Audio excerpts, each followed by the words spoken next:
CPM-നെയും യുവജന സംഘടനകളെയും കൃത്യമായി ലക്ഷ്യം വെക്കുന്നതാണ് സമസ്ത പോഷക സംഘടനയുടെ നിലപാട്. SFI-യും DYFI-യും മുസ്ലിം പെൺകുട്ടികളെ തട്ടിക്കൊണ്ടുപോവുകയാണെന്ന് SYS സെക്രട്ടറി നാസർ ഫൈസി കൂടത്തായി ആരോപിച്ചു. CPM മിശ്രവിവാഹങ്ങളെ പ്രോത്സാഹിപ്പിക്കുന്നു.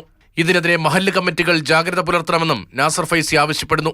പാർട്ടി ഓഫീസുകളിലും പത്ര ഓഫീസുകളിലും പാർട്ടി നേതാക്കന്മാരുടെയും പിൻബലത്തിൽ മുസ്ലിം പെൺകുട്ടികളെ തട്ടിക്കൊണ്ടുപോയി അമുസ്ലിമീങ്ങൾക്ക് വിവാഹം ചെയ്തു കൊടുക്കുന്ന വിധത്തിൽ മിക്സഡ് സംസ്കാരം മിശ്ര വിവാഹം പ്രോത്സാഹിപ്പിക്കുന്ന CPM-ന്റെയും DYFI-യുടെയും SFI-യുടെയും മതനിരാസത്തെ ശക്തമായി എതിർക്കാൻ മഹല്ലു ജമാഅത്തുകൾ സംഘടിച്ചു നിന്നേ മതിയാവും.